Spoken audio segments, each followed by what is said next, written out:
जिसके साथ परवेज इलाही को ज़हूर लाई रोड उनकी रिहाइशगाह मुंतकिल किया जा रहा था। हमारे नुमाइंदे मोहम्मद इशफाक हमारे साथ मौजूद हैं। जी मोहम्मद इशफाक, ताज़ा तरीन सूरत हाल से आगाह कीजिएगा। जी बिल्कुल, ताज़ा तरीन सूरत हाल ये है कि अभी जो फुटेज नाज़रीन को देखी जा रही है, वो परवेज इलाही के साथ सरदार लतीफ़ खोसा जो सीनियर कानूनदान है, वो भी उनकी गाड़ी की पिछली नशिस्त पर मौजूद थे। और जब इस्लामाबाद पुलिस ने परवेज इलाही की गाड़ी को रोका तो सबसे पहले सरदार लतीफ़ खोसा को गाड़ी से उतारा गया और उसके बाद परवेज इलाही को उनकी गाड़ी से उतार कर इस्लामाबाद पुलिस ने अपनी गाड़ी में मुंतकिल किया। और फिर फुटेज में देखा जा सकता है कि डीआईजी ऑपरेशन अली नासिर रिजवी, जिनको लाहौर हाईकोर्ट के जस्टिस अमजद रफीक ने ये हुक्म दिया था कि परवेज इलाही को बाहिफाजत लाहौर हाईकोर्ट से उनके घर तक पहुंचाना है, तो वो भी उनके साथ मौजूद थे। लेकिन चूंकि इस्लामाबाद पुलिस के पास वारंट गिरफ्तारी मौजूद थे, उन्होंने तमाम कायदे ज़वाबित पूरे कर रखे थे, तो इसलिए डीआईजी ऑपरेशन अली नासिर रिजवी ने इस मामले में मुदाखलत नहीं की। और फिर फुटेज में देखा जा सकता है कि सरदार लतीफ़ खोसा को गाड़ी से उतारने के बाद इस्लामाबाद पुलिस ने परवेज इलाही को पकड़ा और फिर उनको अपनी गाड़ी में मुंतकिल किया। तो इस वक्त इस्लामाबाद में परवेज इलाही को इस्लामाबाद मुंतकिल करने के हवाले से इक़दाम किए जा रहे हैं। और इस्लामाबाद में परवेज इलाही के खिलाफ कितने मुकदमा दर्ज हैं और क्या उनकी तफसीलात हैं, इस हवाले से डिटेल सामने नहीं आ सकी। अलबत्ता ये इतलात सामने आ रही हैं कि परवेज इलाही को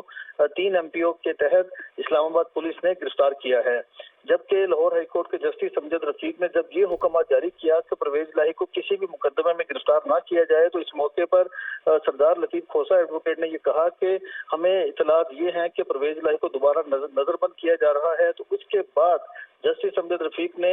इस हवाले से भी इन इक़दाम को ऑर्डर का हिस्सा बनाया और फिर ऑर्डर में ये लिखा कि परवेज इलाही को किसी सूरत भी नजरबंद भी ना किया जाए। तो इन तमाम अहकाम के बावजूद अब इस्लामाबाद पुलिस ने परवेज इलाही को गिरफ्तार कर लिया है और कुछ ही देर बाद इस्लामाबाद पुलिस की जानिब से बाकायदा परवेज इलाही की गिरफ्तारी से मुतल्लिक इलामिया भी जारी किया जाएगा। तो मोहम्मद इशफाक, जिस तरह से हम फुटेज में भी देख रहे हैं, सबसे पहले सरदार लतीफ़ खोसा साहब को गाड़ी से बाहर उतारा गया और उसके बाद जिस तरह से फुटेज में नजर आ रहा है, तो क्या चौधरी परवेज इलाही की जानिब से कोई मज़ाहमत भी की गई? फुटेज में देखा जा सकता है कि चौधरी परवेज इलाही गाड़ी से बाहर नहीं आ रहे थे और वो लाहौर हाईकोर्ट का हुक्म का बार बार जिक्र कर रहे थे। तो उसके बाद जो इस्लामाबाद पुलिस के जो अहलकार हैं, उन्होंने फिर परवेज इलाही को गाड़ी से पकड़ा और फिर उनको उतार कर अपनी गाड़ी में सवार किया। परवेज इलाही की कोशिश ये थी कि वो किसी न किसी तरह से बाहिफाजत अपने घर जो ज़हूर लाई रोड पर उनकी रिहाइशगाह है, वहां पर उनको पहुंचा दिया जाए। लेकिन किनाल रोड से जब ज़हूर लाई रोड की तरफ टर्न करते हैं, तो वहां पर इस्लामाबाद पुलिस पहले से ही मौजूद थी और उन्होंने फिर डीआईजी ऑपरेशन को सारी सूरत हाल से आगाह किया कि उन्होंने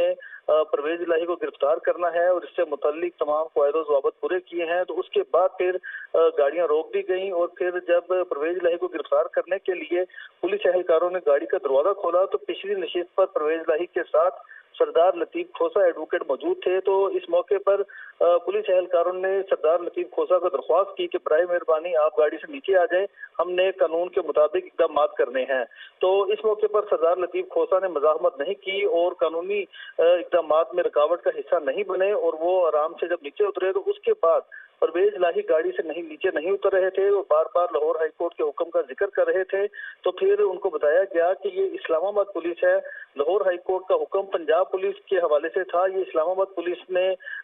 आई है और आपको गिरफ्तार करना है। उसके बाद फिर परवेज इलाही को 3 MPO के तहत गिरफ्तार किया गया और फिर इनको गाड़ी से उतार कर इस्लामाबाद पुलिस ने अपनी गाड़ी में मुंतकिल किया। तो मोहम्मद इशफाक, जैसा से आप बता रहे हैं कि पहले सरदार लतीफ़ खोसा साहब को गाड़ी से बाहर उन्होंने मज़ाहमत किए बगैर वो गाड़ी से बाहर आ गए और जब परवेज़ इलाही को बताया गया, मोहम्मद इशफाक से गालिबन हमारा राब्ता मुनक़ता हो गया। नाज़रीन, आपको ताज़ा तरीन मनाज़िर दिखा रहे हैं। परवेज़ इलाही को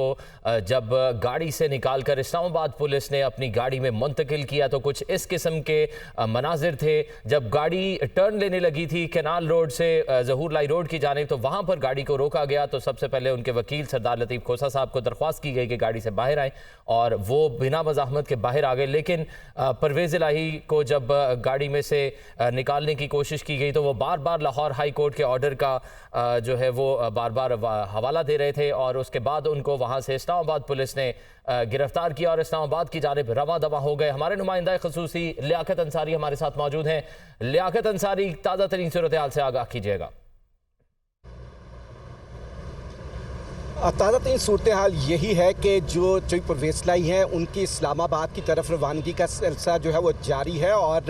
जो फुटेज मंजर आम पर आई है उसमें देखा जा सकता है कि चोई परवेज़ लाई को जो उस गाड़ी से निकाल कर पुलिस की सफ़ेद रंग की गाड़ी में मुंतकिल करने का प्रोसेस है वो देखा जा सकता है कि किस अंदाज से पुलिस ने जो है उनको बाजू से और टांग से पकड़ कर जो है वो अब दूसरी गाड़ी में मुंतकिल किया, क्योंकि उनकी तरफ से मज़ामत की जा रही थी। अब जो है अब जो चोई परवेज़ लाई की लीगल टीम है वो इस सारी सूरत हाल के बाद जो है वो आइंदा का कानूनी लाहमल जो है वो इख्तियार करने जा रही है। और इस हवाले से इतलात यही है कि इस्लामाबाद में भी और लाहौर में भी दोनों महाज पर जो लीगल ऑप्शंस हैं उनको एक्सरसाइज किया जाएगा। तहरीक इंसाफ के मरकज़ी सदर चोई परवेज़ लाई को जो आज लाहौर हाई कोर्ट से रिलीफ मिला वो उस रिलीफ के नतीजे में घर नहीं पहुँच सके, बल्कि ज़हूलाई रोड को टर्न लेते ही गाड़ी जो है उनकी रुक गई। और उसके बाद लाहौर पुलिस और DIG ऑपरेशन और जो दीगर काम जिनको ये टास्क दिया गया था कि चोई परवेज़ लाई को उनके घर मुंतकिल करना है, तो वो रास्ते में ही जो है वो इस्लामाबाद पुलिस ने अपने जो 3 MPO के तहत एक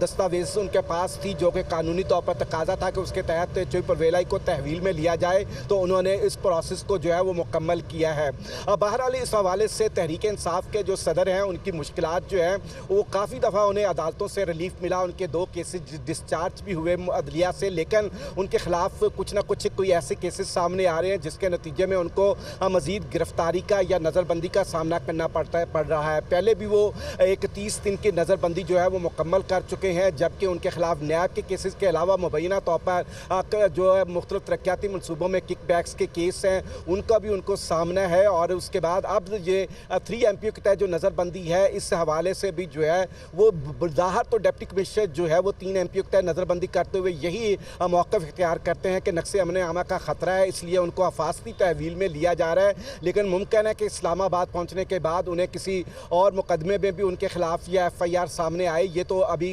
बाद में ही मालूम होगा। लेकिन इस बात के इम्कानात को रद्द नहीं किया जा सकता कि उनके खिलाफ कोई और भी जो है वो कानून नाफिज करने वाले अदारे या तहकीकात करने वाले अदारों के पास उनके खिलाफ और भी ऐसा मवाद हो जिसकी बुनियाद पर वो अपनी कार्रवाई करे। तो बहरहाल इस वक्त ज़हूलाई रोड जो है वो अब यहाँ पर पुरस्कून है। यहाँ से पुलिस की तमाम गाड़ियाँ जो आई थी उनके साथ और उसके बाद अपनी एक कार्रवाई करने के बाद यहाँ से रवाना हो चुकी हैं। अब जो परवेज़ लाई की लीगल टीम है जिसमें जो लाहौर में वकला है और जो इस्लामाबाद में है वो अगले जो कानूनी रिलीफ लेने के लिए जो है वो अगले जो मुमकिन तौर पर ऑप्शंस हैं उसको जो है वो इस इकदाम को जो है वो 3 MPO के इकदाम को नज़रबंदी के इकदाम को चैलेंज करने जा रहे हैं और जो लीगल ऑप्शन हैं उन तमाम को एक्सरसाइज करेंगे, तमाम तो लीगल ऑप्शंस को एक्सरसाइज करेंगे। लियाकत अंसारी आप हमारे साथ ही मौजूद रहिएगा, आपसे मजीद भी तफसीलात लेते रहेंगे। हमारे साथ deputy bureau chief Lahore Hasan Raza मौजूद हैं। हसन रजा, जब लाहौर हाई कोर्ट का वाज़े हुक्म आ गया कि नैब या किसी भी अथॉरिटी की जानिब से गिरफ्तार ना किया जाए, ये भी कहा गया कि नज़रबंदी के कानून के तहत भी हिरासत में ना लिया जाए, तो फिर भी क्या कोई प्रोविजन निकलती है कि इस्लामाबाद पुलिस 3 MPO के तहत दोबारा गिरफ्तार कर ले? देखिए, इस्लामाबाद की जो पुलिस हुकाम है उनका ये कहना है कि क्योंकि अभी तक उनको कोई ऐसा रिटन ऑर्डर मौसूल नहीं हुआ या किसी भी अदालती अमले की तरफ से या डायरेक्शन हमें कोई ऐसी मौसूल नहीं हुई